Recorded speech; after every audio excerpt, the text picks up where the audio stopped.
मित्रों, क्या आप जानते हैं कि महिलाओं को होने वाले मासिक धर्म का पुराणों में उल्लेख शामिल है। उन्हें मासिक धर्म क्यों होता है, इस पर एक पौराणिक कथा भी मौजूद है जो कि देवराज इंद्र से संबंधित है। भागवत पुराण में वर्णित एक कथा के अनुसार एक बार बृहस्पति, जो देवताओं के गुरु थे, वे इंद्रदेव से काफी नाराज हो गए।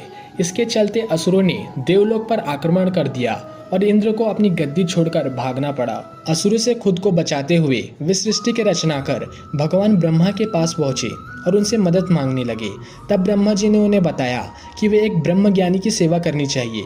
यदि वो प्रसन्न हो जाए तभी उन्हें उनकी गद्दी वापस मिल सकती है। आज्ञा अनुसार इंद्रदेव एक ब्रह्म ज्ञानी की सेवा में लग गए, लेकिन वे इस बात से अनजान थे कि उस ज्ञानी की माता एक असुर थी, इसलिए उसके मन में असुरों के लिए एक विशेष स्थान था। इंद्रदेव द्वारा अर्पित की गई सारी हवन की सामग्री जो देवताओं को चढ़ाई जाती है, वो ज्ञानी उसे असुरों को चढ़ा रहा था। इससे उसकी सारी सेवा भंग हो रही थी। जब इंद्रदेव को सब पता चला तो वो बेहद क्रोधित हो गए और उन्होंने उस ब्रह्म ज्ञानी की हत्या कर डाली। एक गुरु की हत्या करना घोर पाप था, जिस कारण उन पर ब्रह्म हत्या का पाप लग गया। ये पाप एक भयानक राक्षस के रूप में इंद्र का पीछा करने लगा। किसी तरह इंद्र ने खुद को एक फूल के अंदर छुपाया और 1,00,000 साल तक भगवान विष्णु की तपस्या की। तपस्या से प्रसन्न होकर भगवान विष्णु ने इंद्रदेव को बचा तो लिया, लेकिन उनके ऊपर लगे पाप की मुक्ति के लिए एक सुझाव भी दिया।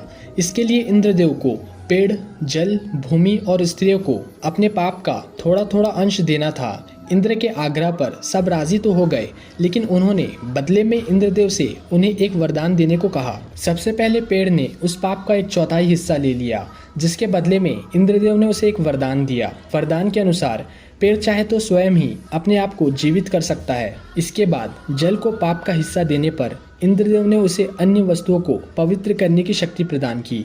यही कारण है कि हिंदू धर्म में आज भी जल को पवित्र मानते हुए पूजा पाठ में इस्तेमाल किया जाता है। तीसरा पाप इंद्रदेव ने भूमि को दिया। इसके वरदान स्वरूप उन्होंने भूमि से कहा कि उस पर आई कोई भी चोट हमेशा भर जाएगी। अब आखिरी बारी स्त्री की थी। इस कथा के अनुसार स्त्री को पाप का फल देने के फलस्वरूप उन्हें हर महीने मासिक धर्म होता है। लेकिन उन्हें वरदान देने के लिए इंद्र ने कहा था कि महिलाएं पुरुषों से कई गुना ज्यादा काम का आनंद उठाएंगी। इस दौरान महिलाएं वे ब्रह्म हत्या यानी कि गुरु की हत्या का पाप धो रही होती हैं, इसलिए उन्हें अपने गुरु तथा भगवान से दूर रहने को कहा जाता है। यही कारण है कि प्राचीन समय से ही मासिक धर्म के दौरान महिलाओं को मंदिर जाने की मनाही है। दोस्तों, अगर आप ऐसी वीडियो देखना चाहते हैं और अपने धर्म के बारे में कुछ जानना चाहते हैं तो हमारे चैनल को ज़रूर सब्सक्राइब करें। मैं मिलता हूँ किसी नई वीडियो के नए टॉपिक में, तब तक के लिए हरे कृष्णा।